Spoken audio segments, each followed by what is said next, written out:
tayo at mapagsilbihan natin ang ating komunidad?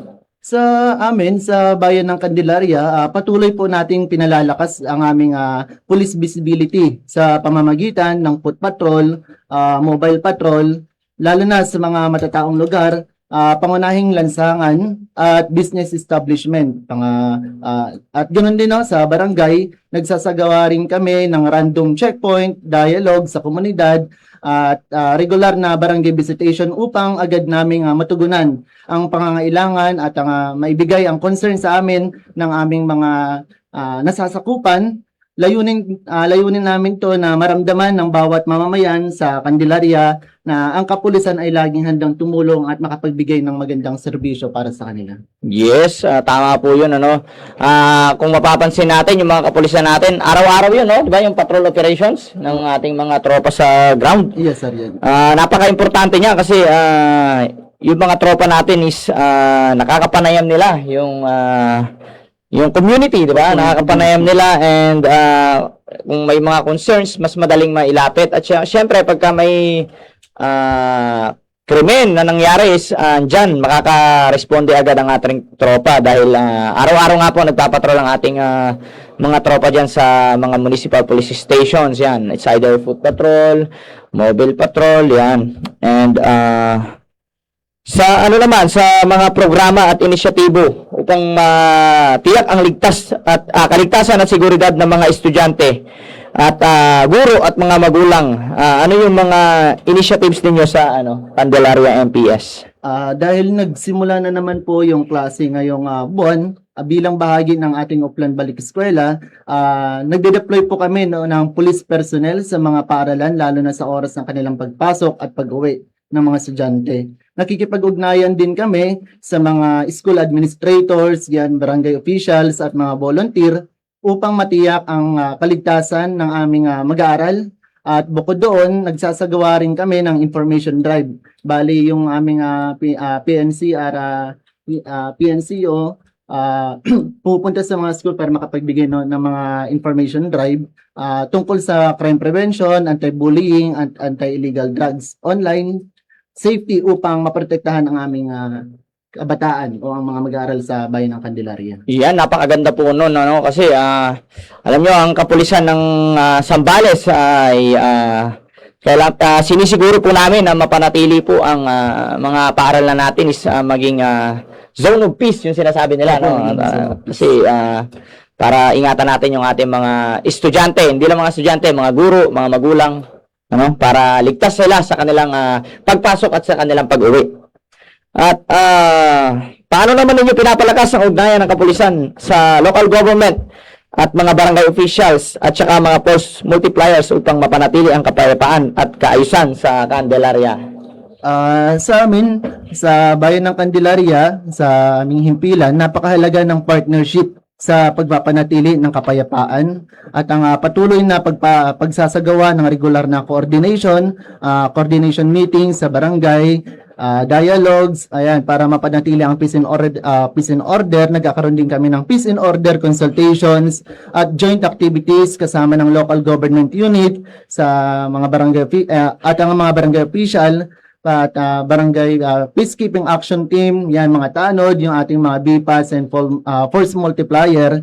Sa pamamagitan nito, nabukas yung aming komunikasyon at ang sama-samang pagkilos para sa mas mabilis naming matugunan yung mga issue o seguridad at mas mapalakas yung tiwala ng aming nasasakupan ng mga mamamayan sa ating kapulisan.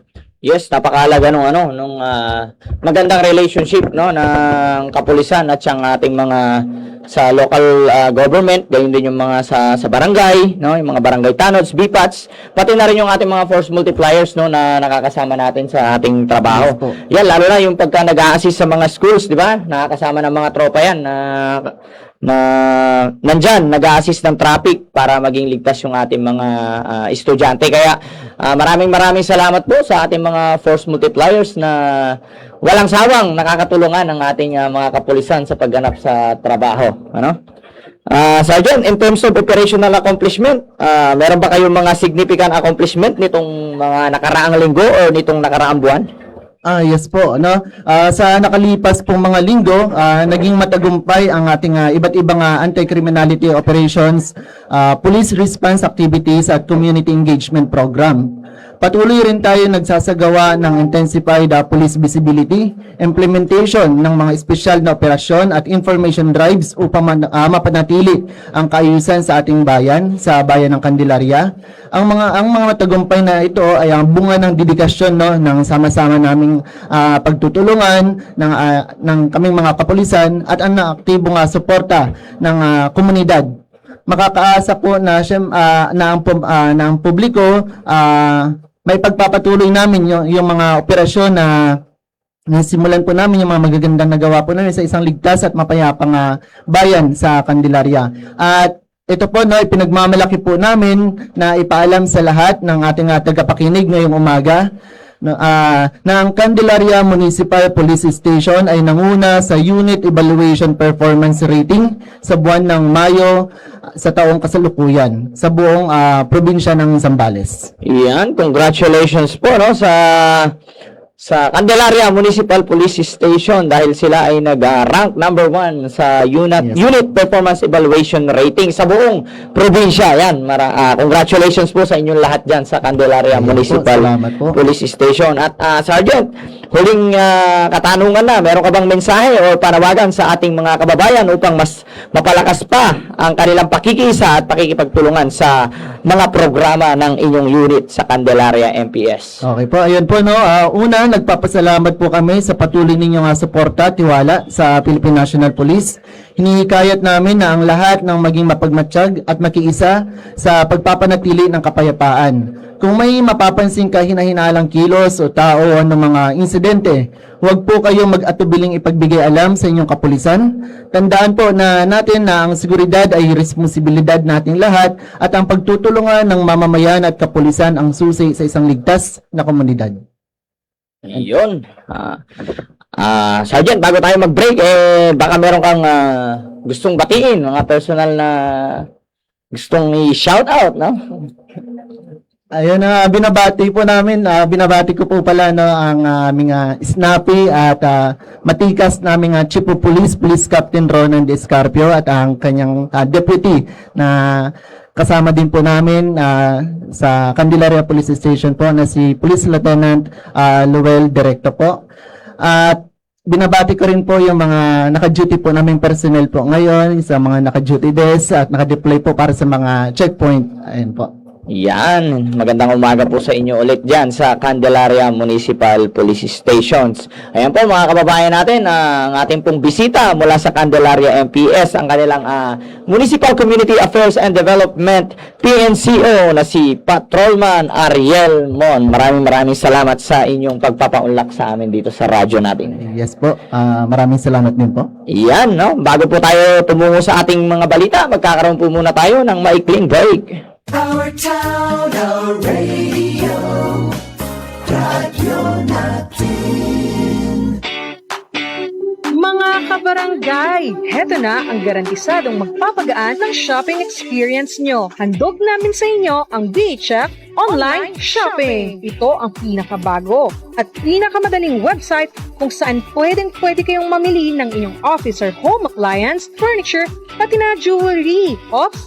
Hindi lang yan, nais mag-apply for installment? Pwede na rin gawin online. All you have to do is visit our website sa www.bhfappliancecentermgi.com, mag-register, add to cart, at check out. It's super easy. Para naman sa installment, i-click lamang ang apply installment button sa item of your choice at piliin din ang branch na pinakamalapit sa inyo. O diba, talaga namang super easy. Kaya tara na at subukan na ang pinakabago naming hatid sa inyo, ang BHF Online Shopping. For easy online shopping of office and home appliance, furniture, gadgets, computer, and jewelry, visit www.bhfappliancecentermgi.com. See posters and print ads for more details. ABG Clinic and Diagnostic Center. Meron silang X-ray, ECG, newborn screening, ultrasound, animal bite center, at lahat ng klase ng bakuna. At saka may physical therapy and occupational therapy clinic kasama ang PharmaPro Drug Store, ang unang accredited butika ng bayan sa Zambales. Makasisiguro kang abot kaya, hindi peke at hindi expired ang kanilang generic at branded medicines. ABG Clinic and Diagnostic Center, nasa National Highway, Palanginan, Iba, Zambales. Maring tumawag sa 047-811-2323. RSS Driving School, located at ACM Building, Govic Road, Palanginan, Iba, Zambales. Services offered: driving enhancement program, lecture 5 hours per day for 3 days with examination, driver's manual and certificate, practical driving course sa sariling compound na driving track at Barangay Road gamit ang 2019 model automatic at manual transmission na kotse at motorsiklo. RSS Driving School. Contact numbers 0928-356-9008 and 0905-447-0273. Visit and like Facebook page RSS Driving School. RSS Driving School for responsible, skilled, safety driving. Viajero, a DOTR LTO accredited private motor vehicle inspection center, is now open to serve you. Para sa mga magpaparehistro ng sasakyan, motorcycle, tricycle at four wheels, narito po ang aming mga services: emission test, engine and chassis stencil, at iba pang mahahalagang emission test para sa road safety ng motorcycle o tricycle, kasama ang above carriage inspections, brake test, speed test, sound test, headlight test. At narito ang services naman para sa mga four wheels vehicle, above carriage and under chassis inspection, speed test, side slip test, suspension test, brake test, sound test, headlight test, tail light at turn signal light. Para sa karagdagang katanungan, maaari kaming tawagan sa numero bilang 0961-071-4729 at pwede ring bisitahin ang aming Facebook page, Viajero PMVIC. Kami ay matatagpuan sa Govic Road, Palanginan, Iba, Zambales. Viajero, the leading motor vehicle inspection center in town. Looking for laboratory? All you need is a trustworthy laboratory, and we are the Qualimed Diagnostic Laboratory, who are capable in catering all your lab needs. Services offered: complete laboratory examination, drug test, X-ray, ultrasound, ECG, pap smear, annual medical exam, APE, pre-employment, physical examination, medical certificate, medical consultation, obstetrician. We offer complete discounted package for teachers, PNP, BJMP, students, and other government agency. We also offer mobile X-ray and lab services for companies. Our laboratory is accredited by Department of Health. Qualimed Diagnostic Laboratory is located at SUS Building, Rizal Street, Palanginan, Iba, Zambales, in front of President Ramon Magsaysay Memorial Hospital. Opens Monday to Saturday from 6:30 a.m. to 4 p.m. Contact number 0922-809-1532 or 0925-350-3428. Qualimed Diagnostic Laboratory. Qualimed Diagnostic Laboratory. Qualimed Diagnostic Laboratory is now a PhilHealth Yakap provider, catering free checkups and selected laboratory tests. Register Qualimed Diagnostic Laboratory as your consulta facility or Yakap provider through the nearest PhilHealth Insurance Office or online through the PhilHealth member portal or eGov app. Visit Qualimed Diagnostic Laboratory or message us through our Facebook page for more details. Easy Light Home Lighting Trading. We have LED lights, chandelier, drop lights, spotlights, underwater lamps, industrial lamps, high base, pin lights, garden lamps, wall lamps, fluorescent with louvers, street lights, strip lights, illuminated exit signs, emergency lights, plumbing wares, PPR pipes and fittings, water heater, faucets, showers, electrical wirings, outlets, switches, and complete indoor WPC fluted wall and ceiling panel. Easy Light Home Lighting Trading, located at National Highway, Palanginan, Iba, Zambales, with contact number 0923-736-3876. Other branch located at National Highway, Poblacion North, Santa Cruz, Zambales, with contact number 0933-816-3876. Easy Light, brighten your life so easy. Easy Light Home Lighting Trading. Also available, WPC Indoor-Outdoor Wall, Ceiling Panel, and Tubular UV Board. Located at National Highway, Palanginan, Iba, Zambales. Easy Light Home Lighting Trading. Good news! Sa Emrulier, walang interest ulit. First-time ML Quick Cash Loan customers, enjoy zero advance interest for the first month. May existing sangla sa ibang pawn shop?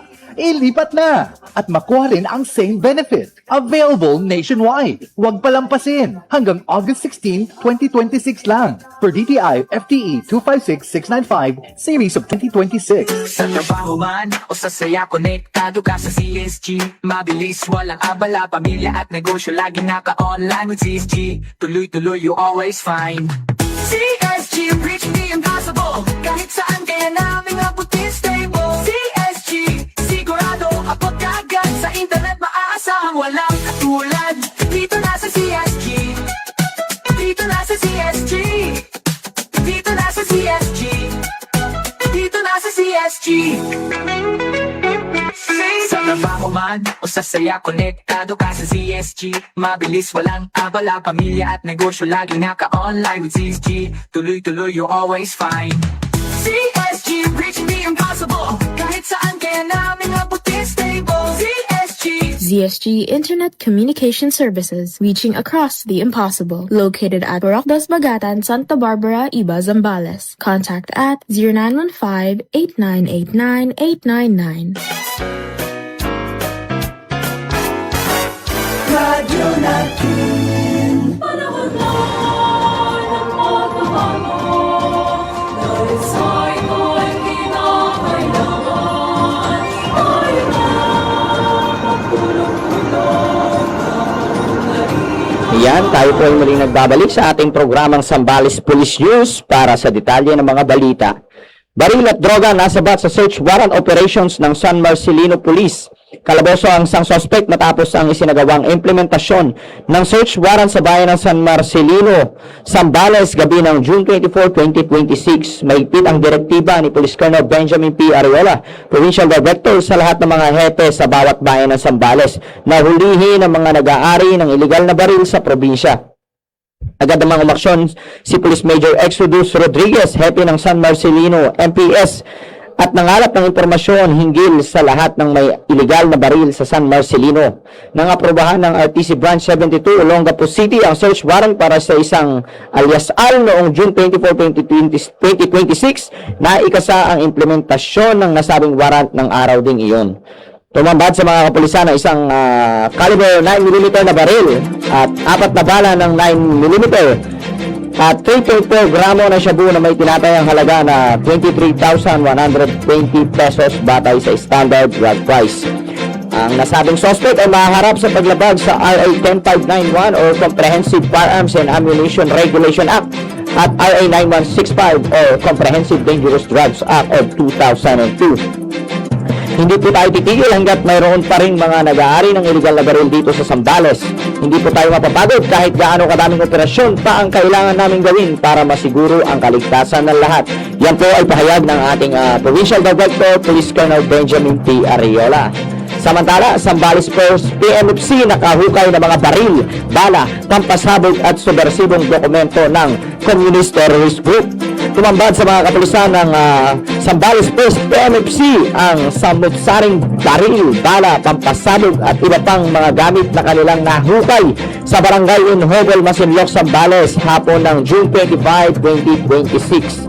Isang dating kasapi ng Communist Terrorist Group ang nagbigay ng impormasyon kay Police Colonel Benjamin P. Ariola, Provincial Director, na may mga armas at mga balang nakabaon sa Sitio Buri, Barangay Unhobol, Masinloc, Zambales. Agad namang kumilos si Police Major Apolonio Ablan Jr., hepe ng First PMFC, para verifikahin ang impormasyon. Sa tulong ng mga kapulisan ng Masinloc, MPS at ng Provincial Explosive and K9 Unit, nagtungo ang mga kapulisan sa eksaktong lugar na nasabing inilibing o itinago ang mga armas. Kasalukuyang nasa pangangalaga ng First PMFC ang mga nakuhang baril at bala, habang ang mga pampasabog naman ay nasa pangangalaga na ng Zambales PECU. Yan. Ayon po sa ating Provincial Director, nagpapasalamat po ako sa impormasyong ibinahagi ng ating kapatid na dating kasapi ng CTG. Dahil po rito ay nasamsam natin ang arms catch mga bala, baril at mga pampasabog na ito na maaari pa sanang makapanakit at makapanira. Sa ating po mga kapatid na nagnanais ng bumalik sa yakap ng gobyerno, bukas po ang aming tanggapan para tulungan po kayo sa inyong bagong simula.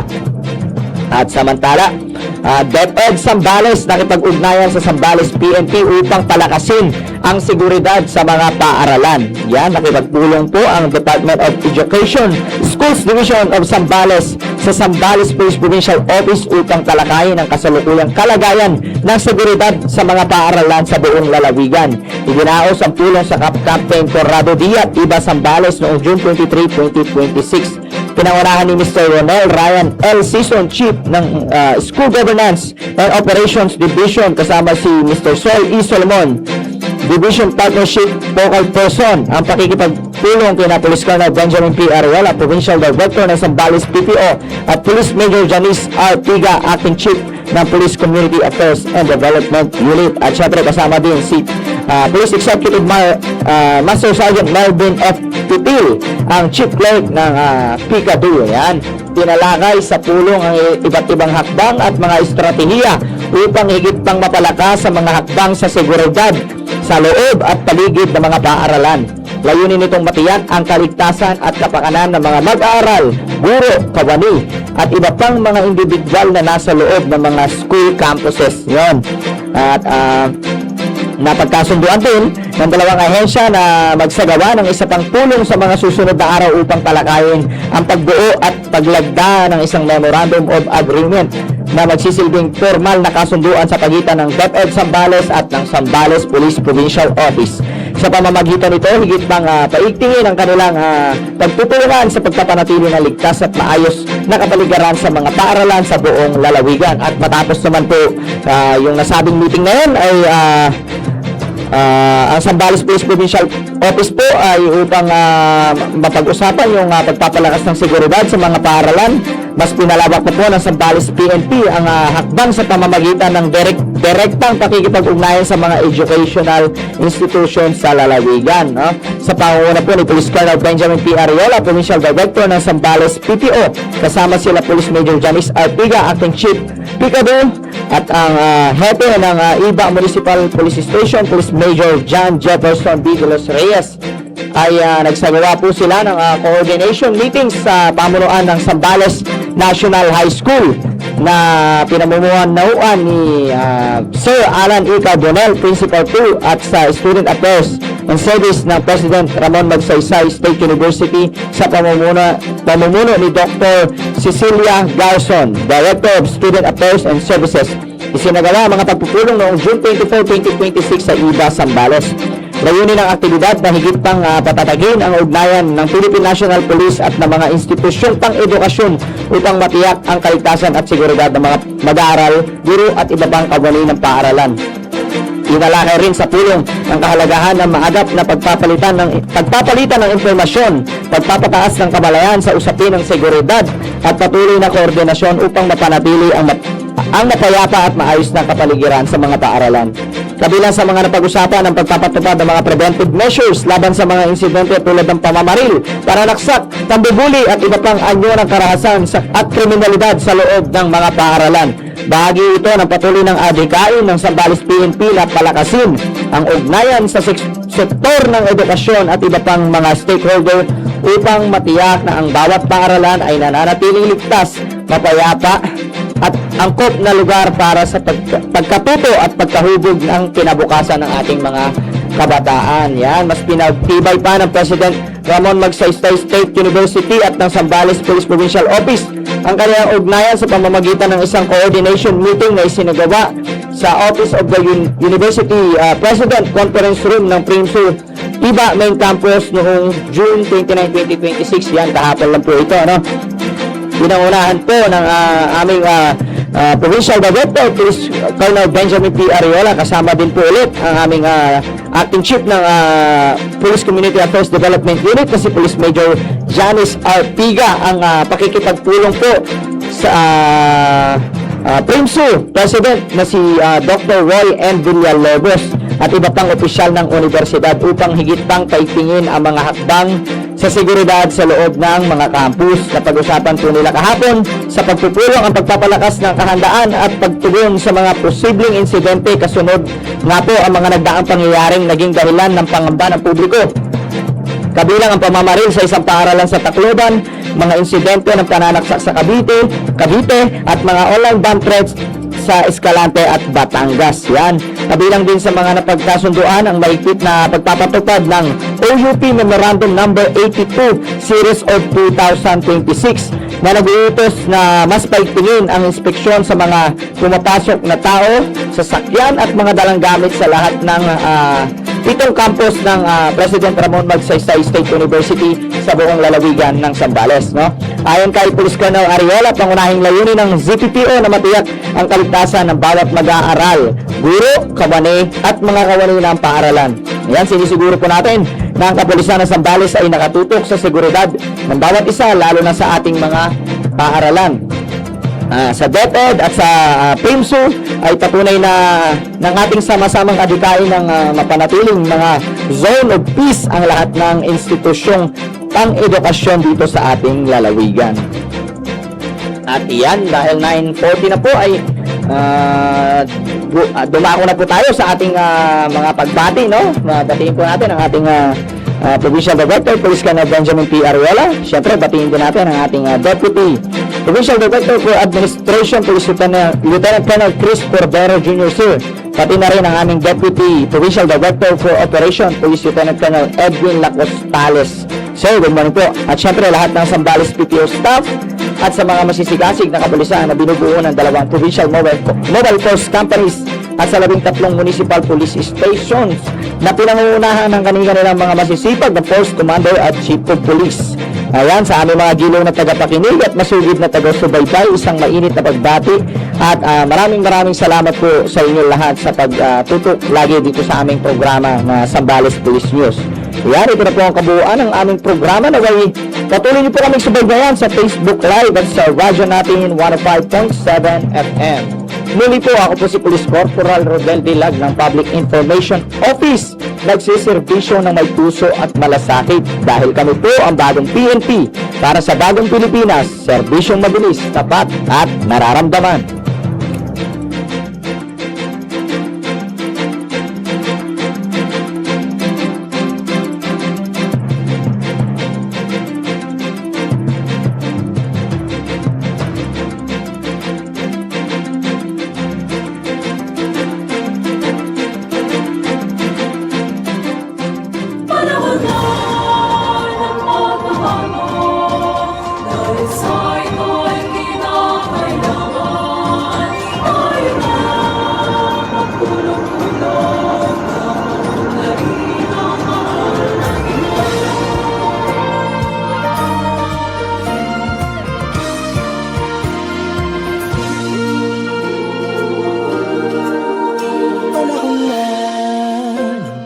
Bago dahil sa ito ay kinakailangan tayo na magtulong-tulong, napaon na rin ang mahal natin bayan.